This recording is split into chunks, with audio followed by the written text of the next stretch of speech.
Hello. We are very impressed with the many national and local initiatives already in place in the region. But the purpose of this chapter is to identify a number of areas where the design and implementation of the policies for supporting scale-ups can be improved. So these are the firms that will create the majority of the new jobs in the region and drive innovation in the local ecosystem. So building confidence and scale-ups in the region is essential for sustainable growth. We recommend that a target sectoral approach is necessary. So we've identified some of the major challenges in the region, and particularly identifying the cohorts of potential scale-ups. There are lots of companies in the region without confidence to grow, and this is a major area that needs to be tackled. We also see there's a shortage of suitably trained people in all areas that relate to business growth, whether it's technical skills, management skills. There is a lack of technology transfer, coordination, and there is scope for the universities to be much more heavily involved in designing that. There's also scope for clear leadership within the region and different parts of the ecosystem to take responsibility and work together. And there are also technology infrastructure gaps. And one of the areas that really does need to be addressed is this one of low aspirations and a weakness in the entrepreneurial culture. But most importantly, there are financial inhibitors. So again, it's focusing on scale-ups in key sectors and providing the necessary support to help them through the growth process. So we've identified three major areas that needs to be addressed as priorities for supporting scale-ups in the Chiang Mai and Chiang Rai region. And these are finance, talent and skills, and entrepreneurial culture. And what I'm going to do next is to go through the recommendations in each of these areas and give examples of best practice from our international case studies. So the finance gap is crucial. It needs to there needs to be a planned, integrated and coordinated approach in key sectors such as biology and food for the future. Our review of existing provision has identified a major gap in venture capital and early stage venture capital such as business angel finance to improve the supply of crowdfunding for startups and other novel options. But again, there needs to be a coordinated approach, so there is conversations between the private and public sector suppliers of capital at different stages in the growth process. So there is scope for the policymakers to identify what is needed as well as what is already available and identify a strategy for coordinating the engagement of the different actors within the local ecosystem.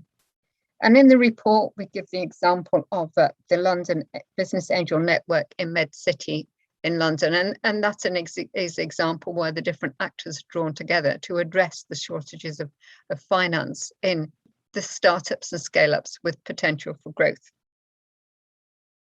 So now moving on to talent and skills. Again, the emphasis is on a planned, integrated and coordinated approach.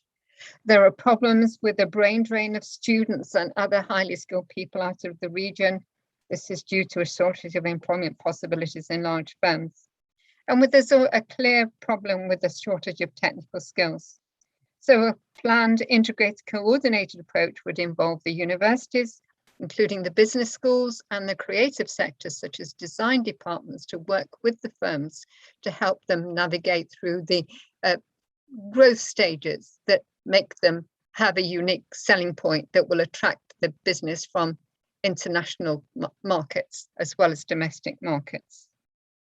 So we need the technical colleges to be involved, and we also need serial entrepreneurs to give their advice into the system. They all have different sets of skills, and these need to be coordinated at the local level. And we give an example of a university master's level provision. This combines management education as well as industry specific skills, and that is the MSc Biobusiness at Birkbeck University of London. And it is a collaboration between the Department of Management, where I am based, and the School of Science. Another example on technical skills is the faculty on the shop floor at Coventry University, also in the UK, teaching that targets scale-ups, target startups and scale-ups. And this is particularly in the motor industry, but there are applications for many other sectors. So finally, as I mentioned earlier, it's attitudes to entrepreneurship, including those of women, that needs to be addressed. So while there are encouraging signs that more women want to be entrepreneurs, there is a general problem of fear of failure.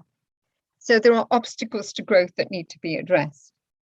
So an approach that is coordinated will require resources to raise awareness of growth possibilities, change mindsets, and an approach will involve mentoring and acting as a broker to other services in the local ecosystem, including raising finance.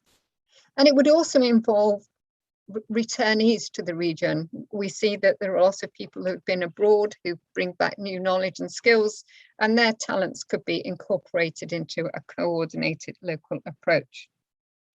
So we give the example of Startup Canada in Canada that provides a good example of a national initiative delivered at local level. They've got 38 local regional branches that delivers local coordinated and sustained business support for would-be entrepreneurs. And so that's an example that could be copied. There is a Startup Thailand program, but the one in Canada is much more advanced. So part of this approach, it needs to address that of sustainability, that these need to be a long-term set of measures to make sure that there is a strategy that not just delivers in the short term, but also delivers in the longer term. And so that intersectoral learning, which is key to all of this, is not only is it targeted at particular sectors, but there needs to be sharing of experience across the local ecosystem. And so that learning is embedded in the whole local ecosystem. And that's where I'll stop. Thank you.